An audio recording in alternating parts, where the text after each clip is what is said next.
So this is oil paint, and most of you already have your palette ready to go. So you need to go get your paints, and for this you need to remember, if you watch the Bob Ross video, watched him actually paint, you need to be able to have colors that will give you a dark green, a medium green, and a light green. There aren't those colors just hanging back there. There's not a dark green, medium, and light green. You gotta figure out how to make that. In the color wheel, you know that adding a little bit of red to green makes it darker, and so does black. So I have a little bit of red, I have some black, brown, I took some of the phthalo green, some yellow, and then if you want to do a sky in the background, you can. I'm not overly concerned that you do the sky. I'm gonna demonstrate how to do it though if you want to. Okay, I really wanna just see that you're able to get the depth of the layers, the deepest shadows of the foliage, and then have kind of the clusters of the highlighted branches over top.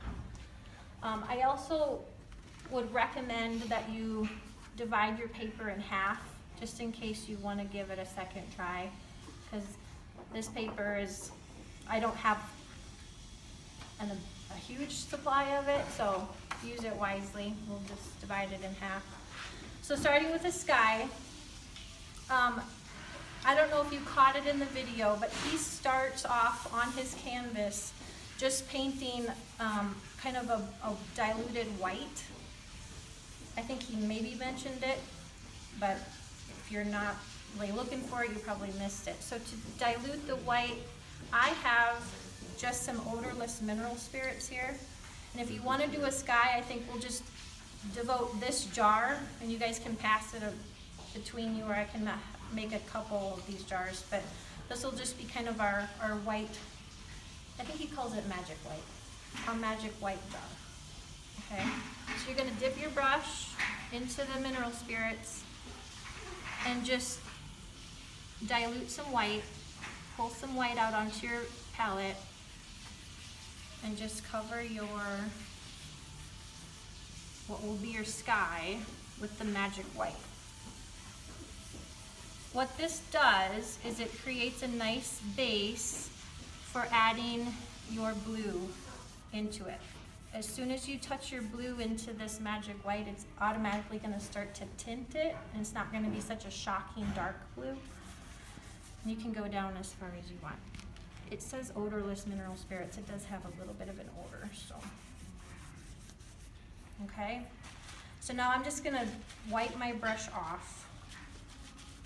I'm not going to clean it out. I'm just going to dry it off as much as I can and go into my blue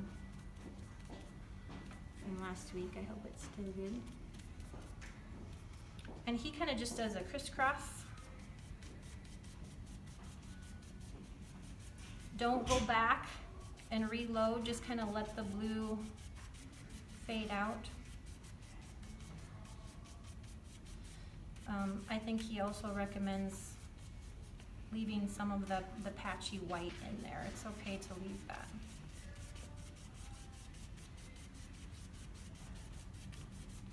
I'm going to go super fast with this sky.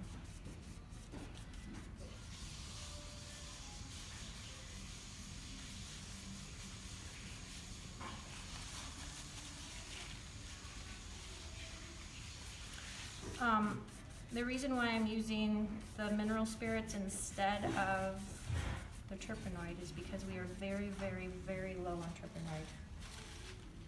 I asked to order some more, but we'll see if we get some. Okay. Now I'm going to switch to a different brush, and I'm going to start with my deepest, darkest, shadowy layers of green. So I'm going to go in with green. I'm going to add some red to it. Maybe pull in a little bit of brown and black. I'm kind of tapping my brush to get it worked into the bristles a little bit.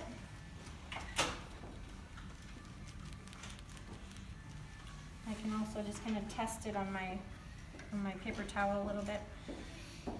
So this, you're just kind of pushing the paint onto the canvas. This is sort of determining the structure of your tree too. the shape of it. So you don't want to just cover everything. Allow some uneven edges of your tree to develop. So I would say that would be one.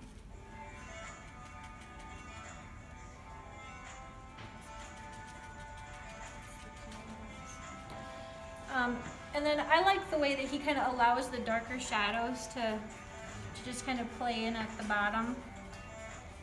If you want to do that, you can. Somebody really wants to talk to me. Okay, then without washing my brush, just gonna wipe it off. I don't need to completely start fresh with a new brush. I'm just gonna get all that, most of the dark stuff out. Then I'm just gonna go back in with the green and not so much with the darker colors. Maybe start pulling in a little bit of the yellow to get kind of a medium green. And I gotta really start thinking about the highlights of my branches, how they're coming out. Wherever there's a highlight, there has to be a shadow. So I don't wanna just put this lighter green over the whole thing, because that would just make it flat again. I wanna develop these kind of bunches and these limbs that are coming out. So I'm kind of focusing on these little bulges of, these little shapes here, these limbs. I'm working small, just small little dabs.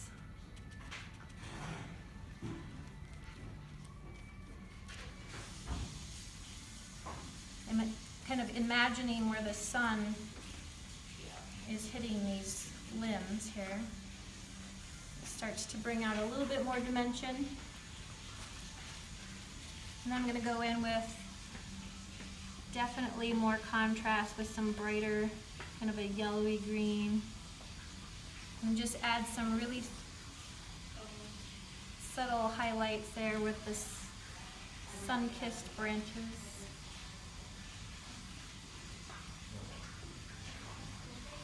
Notice I'm not spreading it evenly, kind of focusing on where the sunlight is hitting those limbs, leaving them bunchy.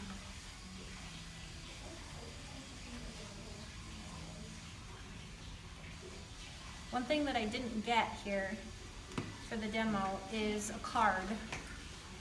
So the cards that are in the green flower pot back there, just run it through some of your dark, either black or brown, and just kind of hint at some of the tree trunks.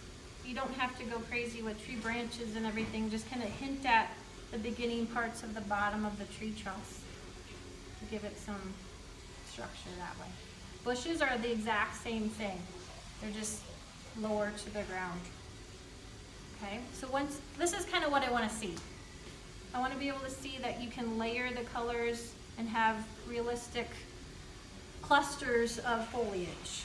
What you do down here, you know, if you want to get creative with blending and doing some of the other effects that you saw Bob Ross do, that's fine, but to pass this part, this is what I want to see.